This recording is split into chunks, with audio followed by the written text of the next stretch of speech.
Hey y'all, I'm Elisa. And I'm Samantha. And welcome to What's Your Dear. Hi guys! Another new scenery here because, we're just trying to figure it out. We're just moving around. We're just moving around, trying to figure it out. So I had to situate myself. Here. Situation? Yeah, situate myself. Let's situation. The last recording that we did, that we had federal agent Adam with us on, and you couldn't hang. No. So I really want to tell the story behind all that. And I asked you if I could, and you were like, yeah, go ahead. Go ahead. So I'm going to try to do it. I'm going to try to do it without laughing through the whole thing. Also, these lights are blinding me. They're very bright. They're so bright. Yeah. But we have friends that are camping, and they go over, and they're at their campers, not far from here at all, just like 10 minutes from my house. Yeah. And we go over there, and we're all, sitting around the campfire, and we've got our mixed drinks with us, as most, well, I don't know most people, but as we do when we go around. Yeah, as we do. I do love me a good mixed drink. Yes. Same. What's your favorite one? Right now, I like vodka and the pineapple mango Tropicana juice. I do a shot of vodka in that, in like my wine glass. Yeah. Ice, and then just fill it full of that juice, and it's tasty. So you don't dilute the juice with anything? Oh, I couldn't do that. Nope. No, I'd have to water that down. I don't like super fruity drinks. So mine would be vodka, watermelon Red Bull, and Diet Sprite, or sugar-free watermelon Red Bull. I like it too. I don't like a ton of sugar. I like it too. But anyway, so we all have our mixed drink and stuff, and it's dark outside, and we're sitting around the campfire, and we're Perfect listening. evening. It's a great evening. We're sitting around the campfire. We're laughing, telling stories, and all this stuff. And come around, have some shots. Some people have some shots and stuff, and they come up to me, and I'm like, no, I don't want one. Thank you. Pineapple Thank moonshine. you. Thank you. I don't want any. And I guess maybe Elisa was like, I had a couple too many. She's like, yeah, I'll just go ahead and take everybody's shot that didn't take one. Pecker gnat. So yeah, there is a gnat.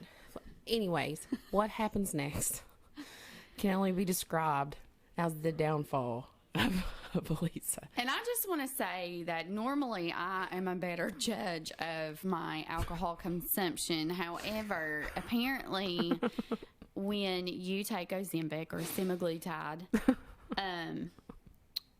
alcohol hits you different.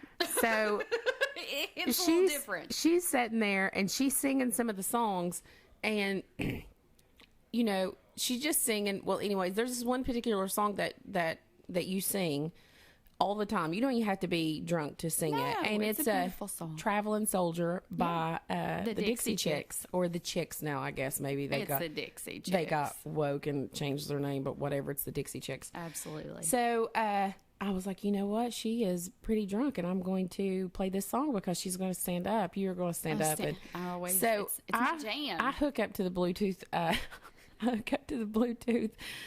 And when I tell you, as soon as the first note hit, and we have this friend his name's Jeff, and he encourages terrible behavior. He encourages terrible behavior, especially when you're singing and stuff, and he will ag you on. So I knew that this was a recipe for a disaster, but I couldn't stop myself. It's like a train wreck. So you don't want to look, but yet you look anyway. So let me set the scene. We're all sitting around a campfire. It is dark outside. We're at a campground. Everybody's probably inside of their campers, and I played this song, and Elisa jumps up out her chair because it is my jam. And I was so happy as soon as she did it, because I knew what was going to happen. You did. But it wasn't that you started singing. It was the way you started singing. It was how. So, Jeff, as soon as she jumps up, Jeff Rowe goes, yeah, girl, get it, girl, yeah. And she puffed up her chest. I mean, she was feeling herself. And she goes, and you go. Bitch going on tour. You go, 2 days past 18. And I lost it. I was... Elisa, I was the best rendition of Traveling Soldier / Slipknot. That's what Clinton said. That's what he called it. Clinton said, I didn't know that Slipknot put out Traveling Soldier. Like, I was hunkered down in my chair, and you were singing that. You were like, she was waiting on the bus in her army green. Sat down at a booth. And so, shortly after that, because it was just time to go home. Yeah. Past time. It was, well, I left. Like, I left. So I left. I was sore from laughing. Well, the next day is when we were supposed to record the podcast with Adam. Yes, with Adam. With Adam. So I go there at like 11:30, which I had messaged her nothing, but we had a time set to meet on Zoom with Adam. Like, we've had this scheduled, so it has to happen. So I show up, I go downstairs, and I looked at Clinton. I was like, "Where's Elisa?" And he goes, "I can't get her out of bed." And I was like, "Oh my gosh, she's got to get out of bed because I don't know any of this stuff. Like, all that stuff that you all can't see that's happening on her computer right now, I don't know any of that stuff." So I was like, "Oh my gosh, you have to get out of bed." Well, here she comes stumbling, and she is lime green. Her color is lime green. She sits down and she just kind of thumps. You just thump yourself, Elisa, down in the chair, and you just kind of look. Well, I had wore a hat because I drive a Jeep, and I usually don't have the doors and top on it. So I had my hair fixed, but I had wadded it up and put it in that hat. So when I come into your base or your garage, I took my hat off and I shook my hair out. You put my hat on. Well, my head is significantly bigger than yours. Yeah. Like, my head is the size of a normal adult woman, and yours is the size of a child. I have a child's head. And she puts that hat on, and she's green, and I'm like, "Are you going to be okay? Because we have to do this podcast." And you look at me, and you're like, "I'm so..." And I'm like... She grabs the mop bucket. She starts vomiting. Oh, God. And I'm like, "Oh, my God, our very first guest. And she can't hang. I can't hang. She can't hang. She's so sick. I'm so sick. So we actually start recording. Before we start recording, I explained to Adam that you had... a very an exciting Saturday, a more exciting Saturday night than most people, and that you were really sick, and he was laughing about it, and I said, "So she's going to be on here." I'm going to be here. I'm going to be probably pretty quiet, but I'm going to be here and make sure everything goes if as you planned. go watch the YouTube video of it, though, she's in the YouTube video for like 15 minutes. Yeah. But if you watch it until she disappears and listen to it until she disappears, if you go back. As soon as she gets up, if you rewind it like 2 minutes before you get up and then watch it, you can actually see your demise. Like, you can see me go downhill real You can fast. actually see her going downhill. And what you all cannot hear, that I can hear on...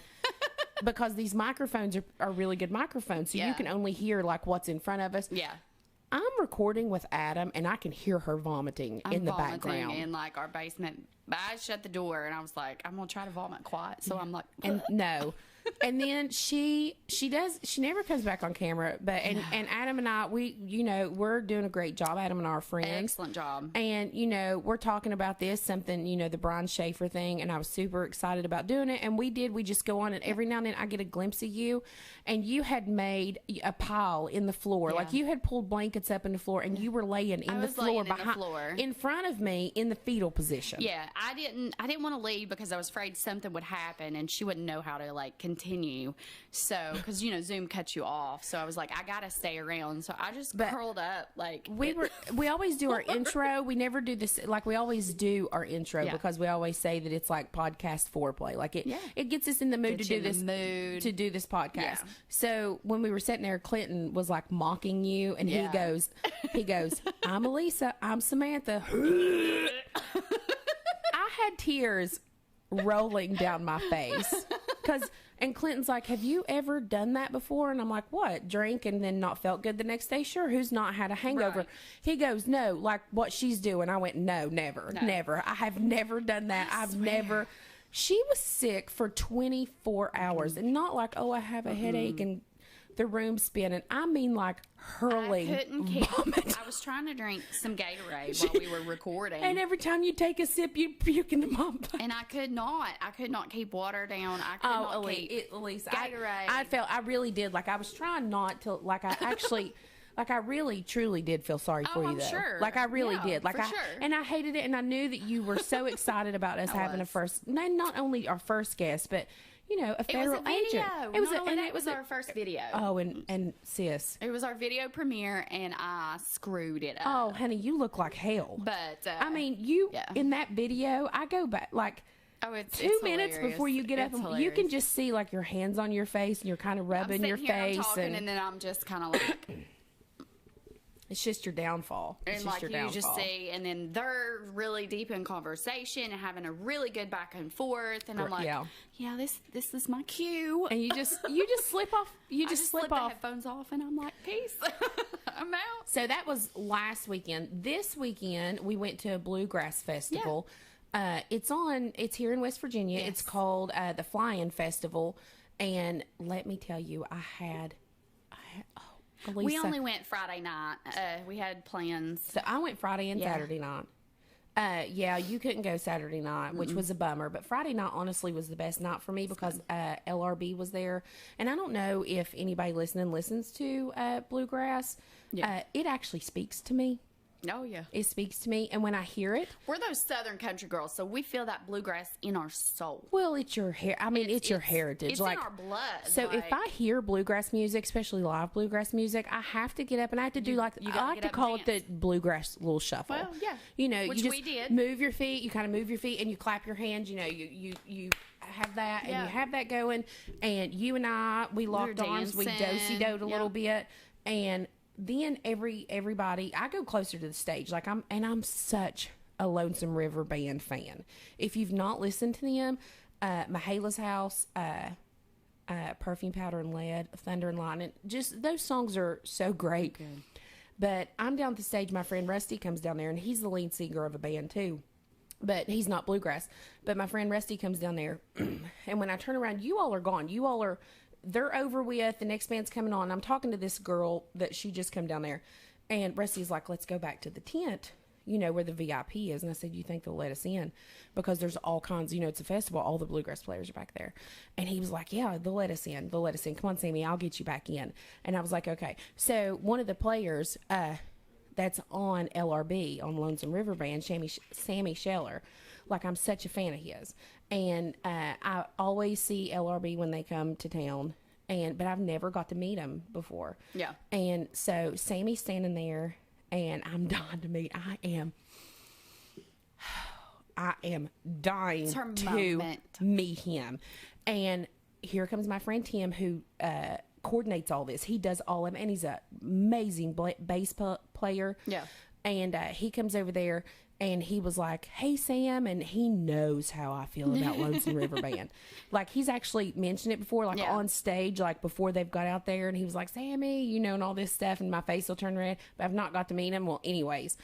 So Tim comes over here, and I looked at Tim, and I was like, can I meet Sammy? And he was like, oh, gosh, yeah, get over here, girl. Come on. And I go over there, and he was like, Sammy, this is Samantha and all this stuff. And I shook his hand. I could not stop smiling.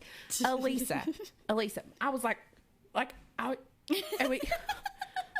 was so, and I told him, I was like, I know, I'm your biggest fan. And he's older than me. He's like probably 15 years older than me. He's an older guy.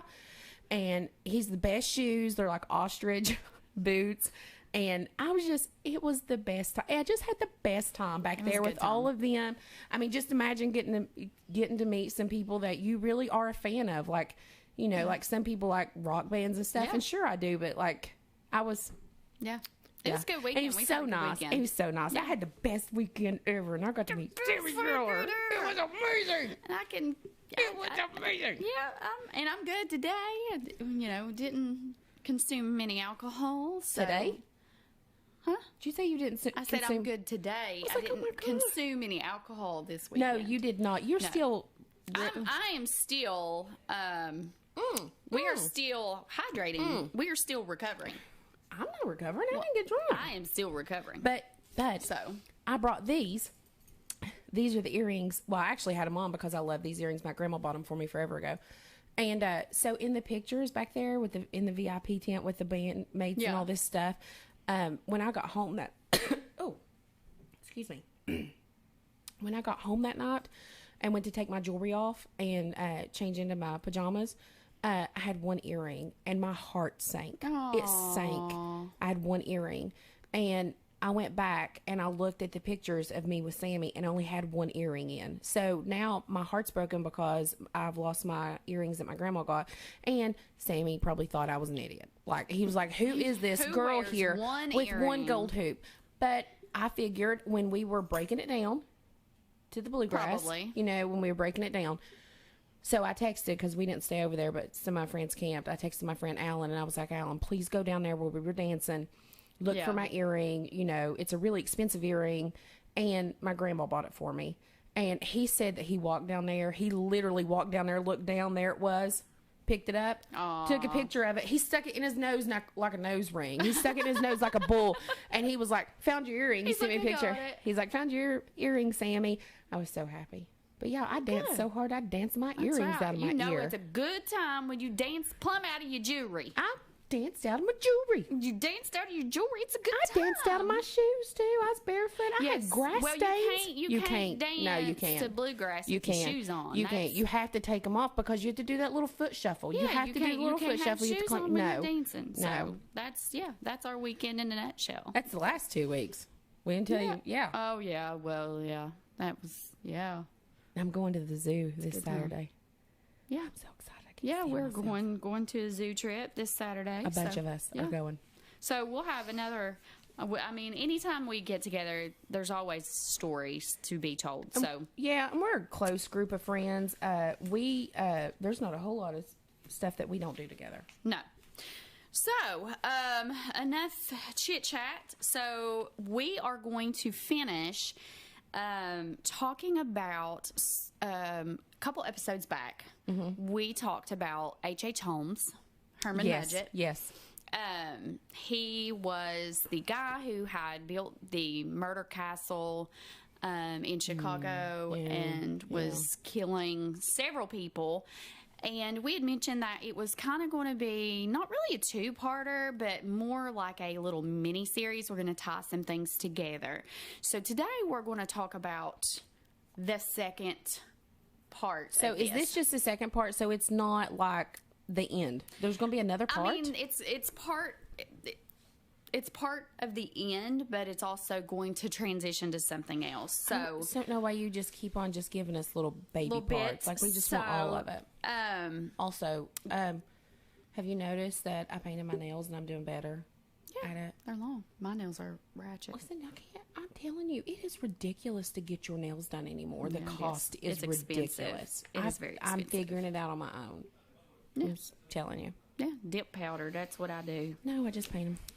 But when we left off, so they had caught Herman or H.H. Holmes, and they were actually going through the murder castle and finding that it was a maze and there was it was very odd. The layout of this place was extremely odd. And so where we left off, they were going down to the basement, and they had entered the basement, and what they found in the basement is how the building got its new name, which was called the Murder Hotel. So, well, that's terrible. That's just a little recap of where we left off, like I think a couple episodes back.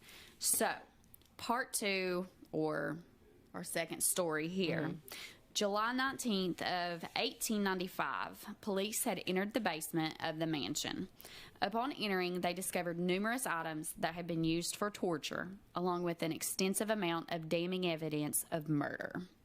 According to true crime biographies, H.H. Holmes, there were piles of bone, both human and animal, laid about, bloody clothing, and women's underwear just scattered.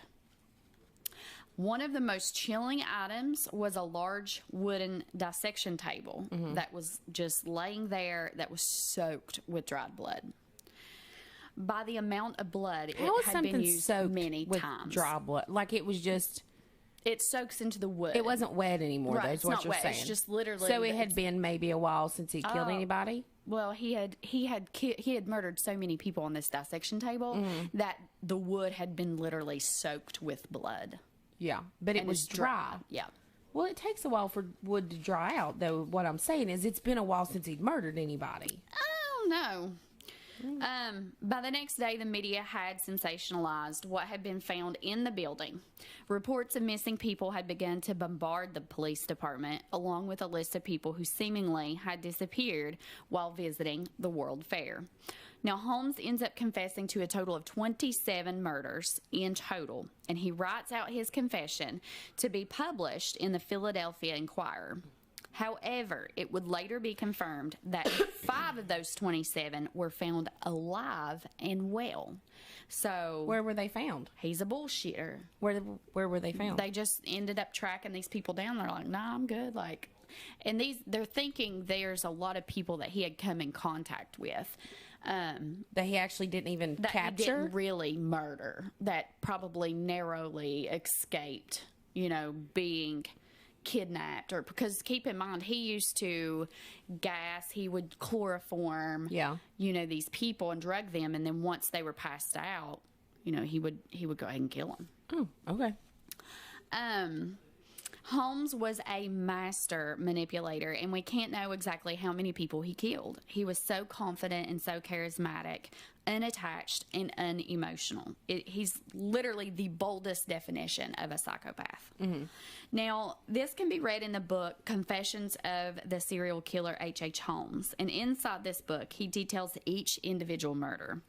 Holmes would be publicly executed on May 7th of 1896 in Philadelphia, with a large crowd present to see him hang. But one of the biggest questions still to this day is, did Holmes carry out the biggest con of all? Was he responsible for the Whitechapel murders in London that was committed by the infamous Jack the Ripper? So this is one of the biggest conspiracy theories around H.H. Holmes and Jack the Ripper, is whether or not he could have potentially been Jack the Ripper. Now, there are so many questions and circumstantial evidence regarding the relation between the two. During this episode, we're going to dig deep down and compare the crimes and lives of H.H. Holmes, Herman Mudgett, and Jack the Ripper, and see if we can come to the conclusion of who we think the Ripper is. Don't you think, though, did he when he was mentioning all these people that he killed and didn't kill and all this stuff, he was confessing to crap that he didn't do. Don't you think that he would have confessed to the Jack the Ripper stuff too? Wait and check out the timeline and see. So when I'm going to present all the evidence out, it makes you question whether he actually died. Who? Holmes? Holmes. They saw him. Because... Okay, go on. Okay. Bear in mind, these are our own personal opinions based on my personal research through various books, documentaries, and the internet.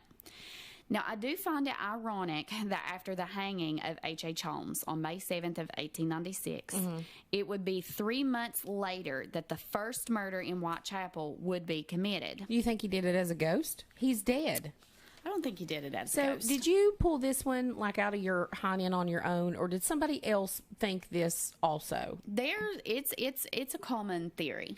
This is a common This is theory. a very common theory. That Multiple books that I after wrote. H.H. Holmes died, Publicly hanged. you know what I can smell? Guess what I can smell? Bullshit. That's exactly. I can smell a bunch of horse is what I can smell. So while you're doing that and you can hear me clicking over here, I'm going to fact check you. Go for it. I'm fact checking everything. Fact check it. You can go right ahead. So this would have allowed Holmes time to travel to London and settle into a new life and a new identity. Well, sure it would have if he was alive. So let's step back to Holmes or Mudgett's youth for just a second. Now, the Mudgetts had immigrated from London and settled in Gill Mountain, New Hampshire. So he was originally from the area.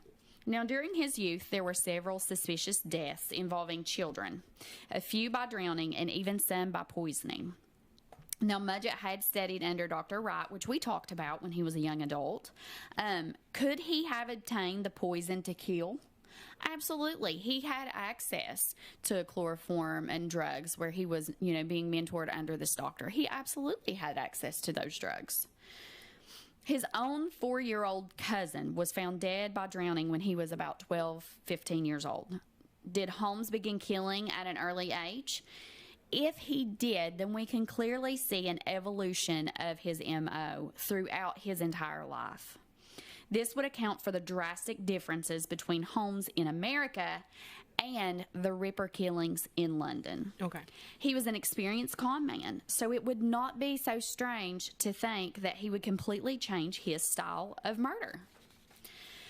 In 1887, Holmes had convinced his second wife, Myrta Belknap, to transfer her property to him, and that's where he built the murder castle. But what's even stranger is the records of those deeds showing various transfers and quit claims documented on the record books.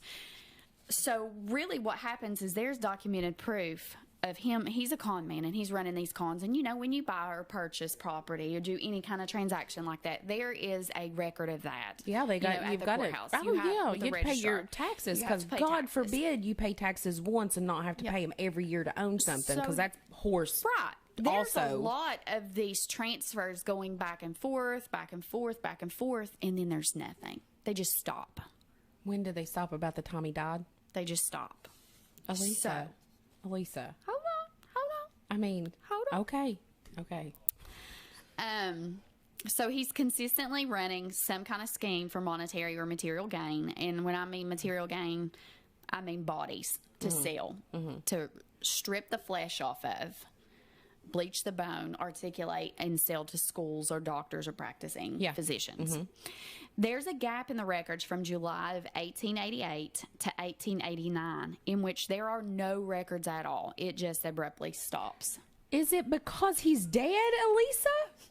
I mean, I don't understand what you don't understand about all the words that are coming out of your mouth right now. Strangely enough, across the ocean in London, a vicious murderer was cutting down prostitutes from April 3rd of 1888 through August 7th of 1888, claiming a total of 5 women before never committing another murder that we know of. Right. Now, I want to go over a timeline with you to demonstrate the possibility that it could have indeed been H.H. Holmes in London. Okay. Go ahead. You talk. I'm pulling my timeline up. Tell me again when he died. So... Hold on. I've got it up here. Hold on. I got it up here. I think I've got it. May 7th, 1896. Holmes was hanged for the murder of Benjamin Pitezel. So he was Pitezel. So he was only like 20. He was in his 20s. Holmes was. I think so. Okay. I think he was in his mid 20s when he died. They placed the sheriff Ullman placed the noose around Holmes's neck, and after he was hung, it took him about 20 minutes to die. It took him about 20 minutes to die. That's awful. Hanging's awful. But is it if he's a murderer? It's awful. Is it an awful? No, I'm not saying he didn't deserve it. Okay. Not at all. Okay. And then I have other evidence here that's going to disprove. Don't read it, because I want you to tell your little story. I'm going to tell my little story. You tell your little story. Okay. So let's start with the timeline. Okay. So in 1878, he gets a new wife, and he gets a new name, which he turns into H.H. Holmes. In 1882, Mudgett leaves Gilmanton, New Hampshire. 1884, he goes to Michigan. He starts these insurance scams with the cadavers that we talked about in the first episode. Yeah.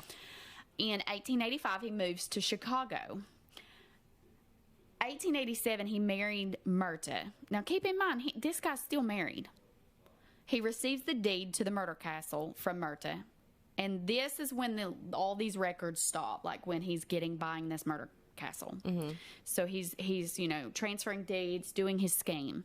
1888. So July from 1888 to 1889, there are no records that show. Okay. Now, 1888, April 3rd.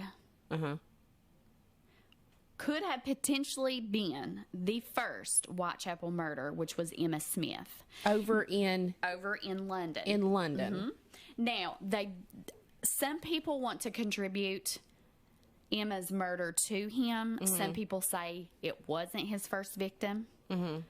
But I want to note that could potentially be. Okay, his well, first he's victim. still alive at this He's time. still alive at this time. He didn't die till 1896, and the first Whitechapel was 1888. Yep, and that's when the record stopped. And let me also, I want to commemorate you for really outdoing yourself here, for highlighting in color, and you know, like look I'm at that. Very, I mean, very that is organized. I had to, that you is know, that's, this is a time. that's line. top notch. It's very detailed, very detailed.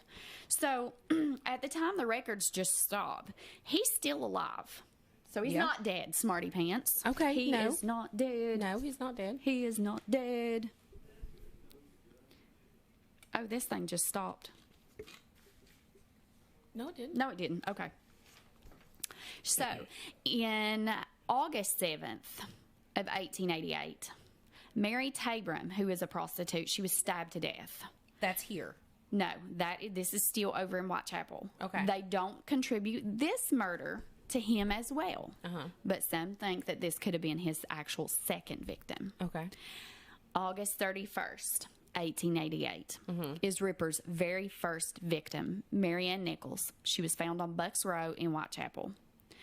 Okay, September 8th of 1888, his second victim was found, Annie Chapman. Okay, on September 27th, there was a letter received by the police that was signed by Jack the Ripper. They call it the Hey Boss letter. Have you ever read those letters? I have. And I kind of touch back when I come back to my research here. So they received that, on September 30th. Elizabeth Stride, who was the third victim, she was found at 1 a.m. And then his fourth victim, Catherine Eddowes, was found approximately 15 to 30 minutes later. Okay. Excuse me. October 6th of 1888, the police receive a new letter. 10 days later, they get another letter with half of a kidney. This kidney belonged to Catherine Eddowes. November 9th, this was his last victim, which was Mary Kelly. She was found 10:45 a.m. That was November 9th of 1888. Okay? And then that's it that we know of.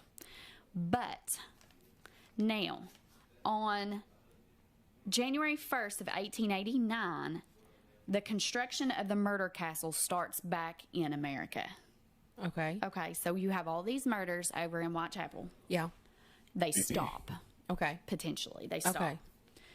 And then he's back home, and he's constructing his murder castle. Well, they had said, too, that Jack the Ripper, I mean, they said that the way that he had cut those women up and stuff, that he had to be like some kind of medical professional. He had to have anatomical knowledge. Yes. Yes. Now, I do want to mention that there were 3 more murders after he had started his construction of the murder castle that happened in Whitechapel. Yeah. They don't contribute these to Jack the Ripper because they were brutal murders, but they weren't done in the same style that he had been killing. Yeah. So London was losing it over there, weren't they? I mean, these prostitutes were just getting killed constantly. All the time. It really was very, super, super, very dangerous for them. Yep. So, on January 1st of 1891, the construction on the murder castle is completed. So it's done. Yeah. Okay. So May 16th, 1893, we have the World's Fair. Right? So the World's Fair is going on. He's getting all his victims from out of town. And we talked about that was just literally, it was like, he was like a kid in a candy store. Yeah. Because a lot of, they had millions of people coming into Chicago to visit the World's Fair. Yeah. And just disappearing. You know, they were gone. January 1st of 1894, his third wife, he marries his third wife, and then the authorities are alerted to his insurance scams. So that's how he gets caught. They notify the authorities of his insurance scams that he was doing. Somebody caught him. I didn't say how. No. I said ow. Oh, ow. I hit my head. I thought you said how. I didn't say how. I went like this and hit my head, and it hit my ear. It hurt. Oh. I said ow. I was like, because somebody reported him. Okay.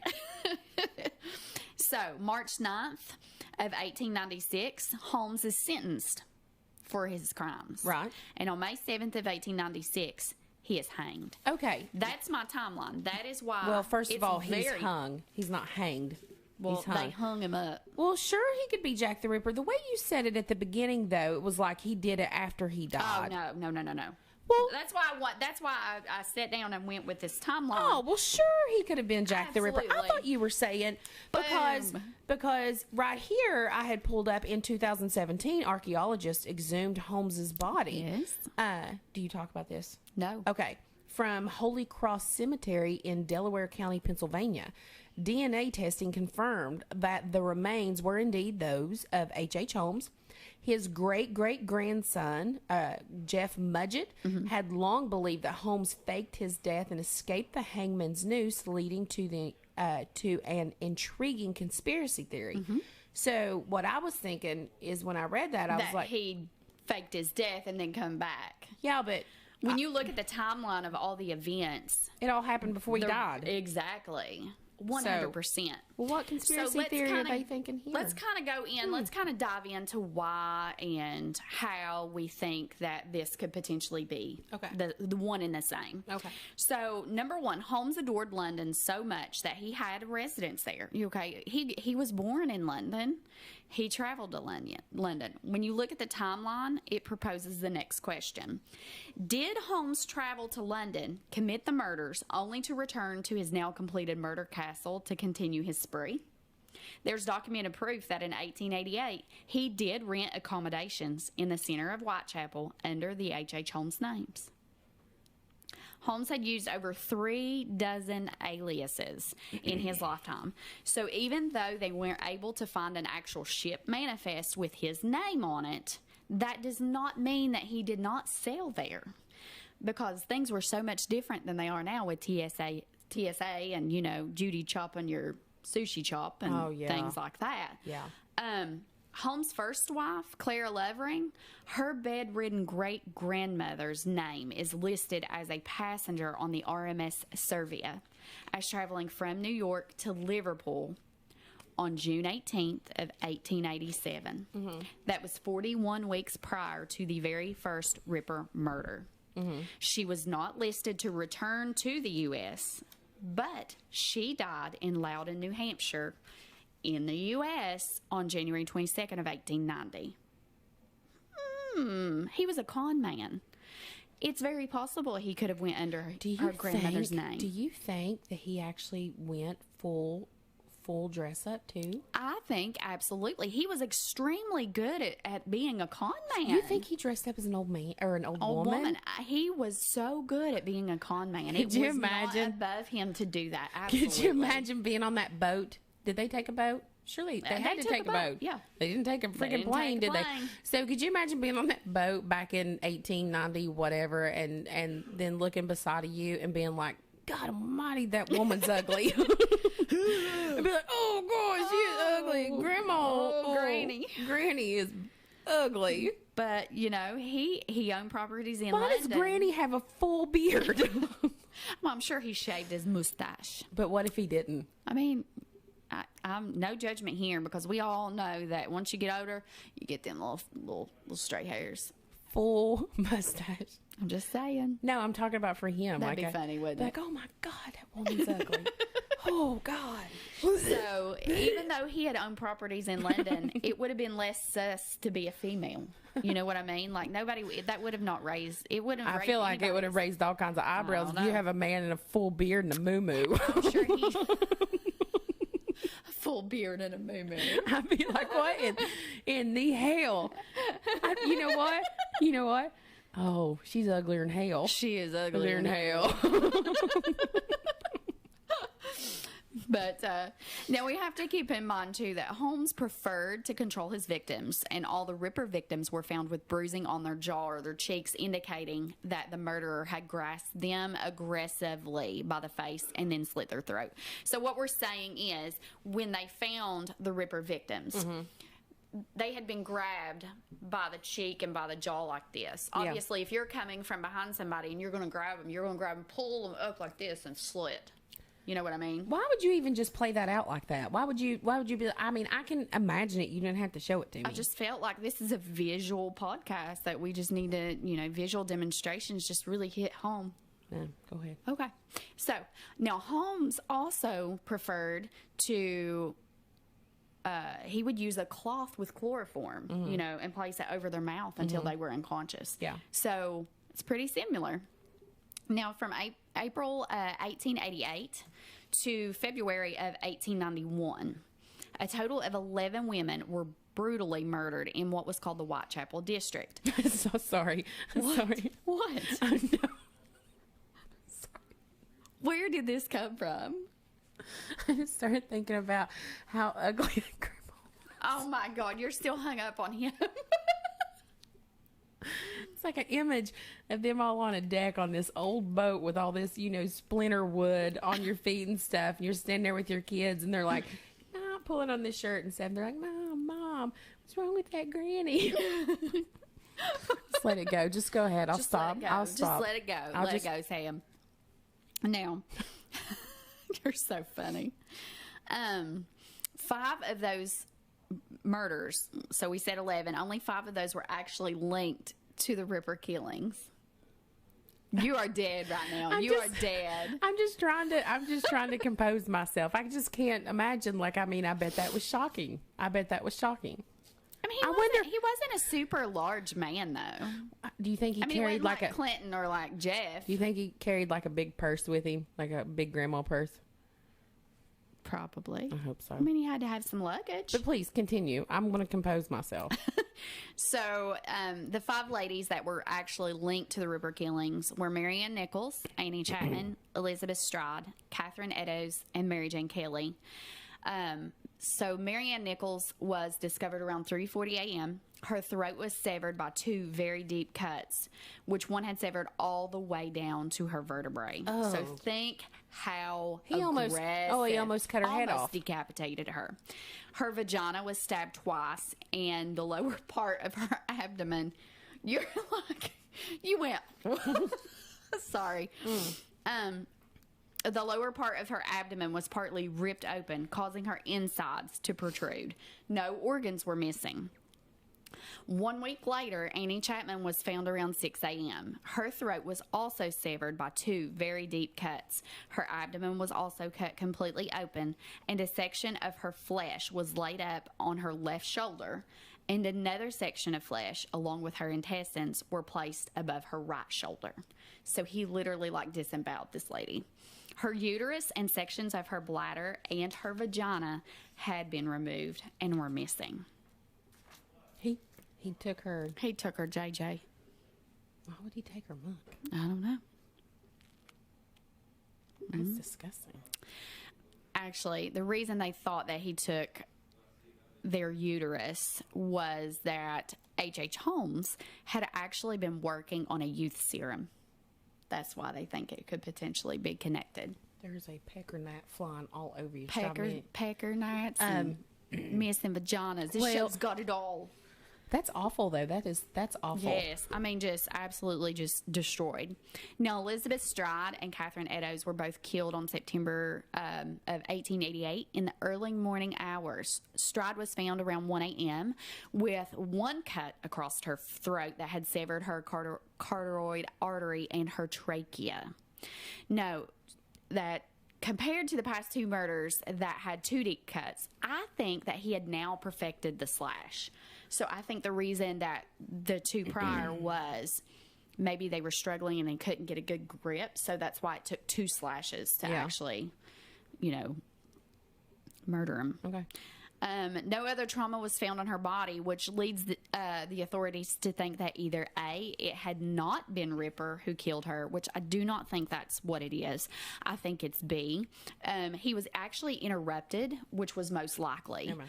About 45 minutes later, the body of Catherine Eddowes was found. And if he was interrupted, this would explain why he went straight. He had this urge to kill someone and eviscerate their body. And as he murders, he gets scared. There's a noise and he's like, shit. And he runs off and he's got this overwhelming urge. He strikes again. Her throat was severed with one clean gash again, and her stomach was ripped open. Her intestines were placed over her body and her left arm. Her left kidney and her uterus had been removed. Is that the did you say he mailed a kidney or a piece of a kidney? Yep. Yeah. Yep. But he took it a step further after taking the uterus and the kidney. He mutilated her face before fleeing with her organs. Also, I want to note that a lobe of her ear was missing. And the reason this is important is because the Dear Boss letter that I had told you, Jack the Ripper sent that letter to the authorities. He had actually stated that he was Jack the Ripper and that his next victim, he would take an ear. Okay. So, Mary Kelly was the last victim that they connect with Jack the Ripper. She was brutally murdered. I mean, she was absolutely cut up and eviscerated. He carved the flesh off of her body. Now, she was found not on the streets like the other girls were. She was found lying naked in a bed on 13 Miller's Court. She was found inside. She was not found outside. Why? Was she a prostitute? She was a prostitute. Why was her body so mutilated? So if Holmes was Ripper, this could have been some sort of type of escalation. What if, hold on. I have a theory about this. Let's theory. So this last one was more brutalized than the other ones, and she was a prostitute, right? Yes. Okay, so maybe he wasn't intending on killing her at all. Maybe he wasn't. Maybe the reason she was in a room is that he was taking her up there to do what prostitutes do. Could have. And maybe she laughed at him. I mean, she could have. I know. But you know what I mean. Like, I do know what you mean. Laughed at him. Yes. You're like, oh. Yeah. Oh. Oh. And then she started laughing, and then he was enraged. That actually would. Here's the deal. Like, I know, like, that actually would make sense. Yeah. Sorry. It's driving me insane. I'm glad it's bothering you, not me. It is driving me insane. But anyways, Peckernat Pete over here. Maybe she was it could like. have been. It could have been. I think that's I think that is a fantastic. She like was it. inside. She was. The other girls weren't. She was. Right. Yep. And she was brutalized way more than the other ones. Right. Yep. All right. I like it. I like your theory. I'd say that he was just, he's madder. He was enraged. Yeah. Yeah. He was madder than hell. And and he went, I mean, I totally think that's probably what happened. It could have. So and you got to think that H.H. Holmes was extremely skilled in removing flesh and organs because, again, he would do this and he would sell these skeletons because he liked making money off the bodies. Yeah. Number one, he enjoyed the killing, the act of killing, the act of dismembering and defleshing a body. But why else would anyone cut someone up like she was? He was potentially removing the flesh to take the bones. There was a disturbance and he bolted. Maybe. That's why there wasn't that he wasn't able to finish. He got tired of being caught on the streets. Not able to finish what he wanted to do because you have to think H.H. Holmes never left a body to waste. He was not wasteful. He never left a body to lay and waste. He always he used every ounce. So he kept getting interrupted, and now finally he could have took the prostitute through the room, and he's like, okay, I'm gonna get my fix here. This is what I'm going to do. I'm going to finish this completely out. Yeah. And then maybe someone walked by or he heard her shuffling or something. Who knows? Now, Holmes had motive, he had skill, and he was a con man. He fit the description of the eyewitness reports, and he had a residence in London. So what do you think? I mean, it makes sense. So I know when you first said this, I was like, he was dead. They hung him. Like, I was like, there's no way. So I misunderstood what you said or you misspoke. Regardless, whatever.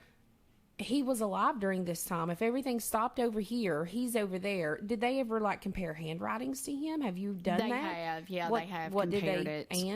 And I don't remember. You don't You'll have to remember? Google. I mean, I can Google. I You don't can know. Google. I don't remember. You talk. Let me I've read Google. about 4 different books on this.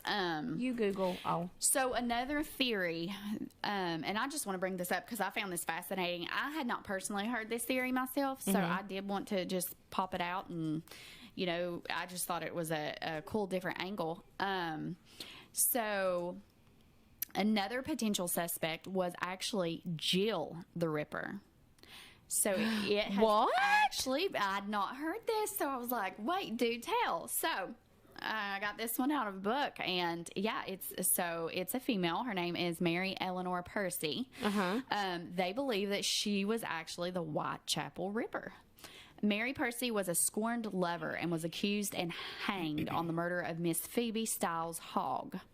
Now, Mary and Frank Hogg were in a relationship, but it was not exclusive. Frank was seeing Phoebe on the side, and she actually became pregnant with his child. Now, Miss Hogg gave birth to a baby girl, and Mary Percy did not like the competition that he had to compete with Miss Hogg and his new daughter. So she invites Miss Hogg over one afternoon, and she bludgeoned her to death. Her body was found in a pile of brush, and her baby about a mile away in a buggy, smothered to death. Now, when the police arrested Miss Percy and questioned her, her only reply was, "Killing mice, killing mice, killing mice." Yes. And so at that point, they obviously question her sanity. No. Because it's like, okay, these bitches are crazy. That's So here's the issue with Mary Percy being the Ripper, and this is the problem that I have. Initially, I was like, okay, do tell. I'm all for this. Like, let me hear your theory. okay. Hold on one second. Written text from both H.H. Holmes and Jack the Ripper was reviewed after close inspection. Handwriting experts have confirmed that it is likely a possibility that the two samples could have been written by the same hand. There you go. I'm telling you, it's blowing your mind. What? So, with the Mary Percy theory being the Ripper, so I'm going to kind of go over the two different MOs that they have. So, Jack killed mainly prostitutes, and he never harmed a child that we know of. Jack always was striking on the streets and at their place of business late at night and early morning. Now, Miss Hogg and the infant were both killed right during the day. That's not something that Ripper would have done. And Miss Percy was a scorned lover and an acting rage, whereas Jack, he was more opportunistic. It wouldn't have been over anything like over passion or love or anything like that. He was just striking at the opportunity. Now, the autopsy revealed that Miss Hogg's head had been severely crushed and her throat slit. And again, Jack killed and removed organs with the skill of a surgeon. Nothing was ever removed from her nor her child. So, my own personal opinion, while it piqued my interest for a split second, I do not think that Mary Eleanor Percy was Jill the Ripper. But I don't think that. Could you imagine how strong you would have to be too? Was this Jill the Ripper? Was she like a hoss cat? She was a larger lady. She had to be. It could. The size of her, like it could have and been like, her, did Jack the Ripper use like chloroform and stuff? Could you imagine trying to? I mean, I couldn't imagine it, but I mean, the brutal strength that it would take for you to actually do that. Yeah. That just doesn't seem like. I don't think it's her. But after my research, after reading the books and doing the Google, getting my university Google degree, I do think it is plausible that H.H. Holmes and Jack and the Ripper could be the same person. I think so. Absolutely. I absolutely think so. Now that I got my ducks in a row, I was so confused at first. I was like, you're telling me that you think after he died for 3 months, he went back on his killing spree. I was totally, that was my bad. I could have misspoke, and I could have said that, he'd come back, or after he, I could have said something. Well, anyways, I misspoke. At any rate, I think that... I think your theory is, he had a house over there. He had a house. He posed as Granny Lovering, could have, and went, incognito as Granny. Yeah. A lot of this evidence is very circumstantial, but there's a lot of it. Like, there's a lot of circumstantial evidence. But also, a couple of the murders, I do think that you had Jack the Ripper, but I do think that there was also another, maybe a copycat killer that was going around killing the prostitutes too. I don't think Jack the Ripper done all of the 11. So Yeah. I think it was just, I think they actually had 2 murders at the same time. But I do think that H.H. Holmes very well could have been Jack the Ripper. I think maybe so too. Just from what you said, just from your story. You know, and I don't know that we'll ever find the truth because, you know, it's been so long ago, and any evidence and things that they've had, you know, there wasn't technology back then like there is now, so we can only assume, and we will probably never know, you know, who it really was. We can only speculate. Right. So speculate, we did. Yeah. Well, So- we didn't. You did, and then I speculated with you. I know. Right here. Boop. Okay, so you guys be sure to hit the follow button. Go listen on Spotify or wherever you get your podcasts. Don't forget to go check out our YouTube channel too and subscribe because we are giving you video now. Yay! Email us at watchfordairpodcast@gmail.com. Send us some stories. We'd love to read your stories. I actually have had some stories. I've had a few people I've got a message couple. me. I'm just trying to get enough to where we can do like a 30-minute episode. We've got one story of a lady, and her dad was murdered. I've not talked to her. Somebody else contacted me, and then through that person said, you know, that she would like to talk to you all and get her story out there. But her dad was murdered back in the 80s, and they never did find the killer. So she's wanting to come on the podcast. And I told her we had like a lot of stuff we do coming have up. a lot of stuff in the works. Which I told the girl who contacted me that, but I have her information stuff. I do plan on, you know, reaching out to her. And I had another person contact me about this guy gets up in the middle of the night, gets his coat out of the closet, like 2 or 3 o'clock in the morning, and they never hear from him again. The only thing he took was his coat and his car. And then they found his car on a bridge, and I know everybody's like, oh, He's jumped. He's jumped. Yeah. But the family adamant, no, he wouldn't have done that. He didn't leave any notes or anything, Yeah. and they never did find his body. So there's another one. They reached out to me. Somebody was just telling me, you know, about that story, that it happened here close. So, and there's a lot of... Well, too, I told you that I had reached out to 2 other potential guests on the show. Both have replied. Yeah. And both were very accommodating. So one is an author who writes suspense thrillers, psychological thrillers. Yeah. So he's like, I would love to. Sounds Really? great. Yeah. Really? Yes. That's exciting. So I'm a big reader. I love psychological thrillers. Met him in a group that I'm in. And he's actually I run like a local little, it's like a book group on Facebook. It's called Sorry We're Booked.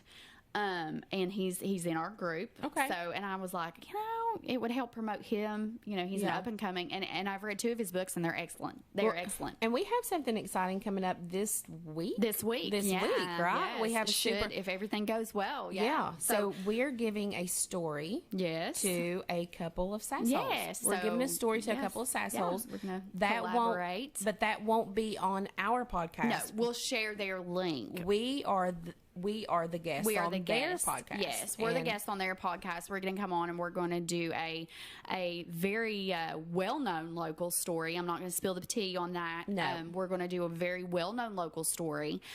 So you'll definitely want to check out their episode. Yeah. I do want to throw out a disclaimer because we do have younger listeners. Their content is explicit, so just be aware and be conscious of when you listen. It may not be suitable for small children's. No, but yeah. So we're going on theirs. So- Yeah, they don't. They like to cuss. They like to cuss a lot. I like to cuss a little too. Cuss a little, drink a little. Yeah. But yeah. So lots of exciting things coming to Watch Feeder podcast. So yeah, we hope you all. I'm super excited about being with them because those girls are awesome. They're so funny. And their stories are good. They are. I've listened to them. I listen to them and they're funny and it's great. So I'm super excited. We become really good friends. So we're excited about getting together, hanging out with Heather in Brooklyn. We're super excited about that. So go like and follow us on Instagram and Facebook at Watch for Deer Podcast. Y'all be safe and watch for deer.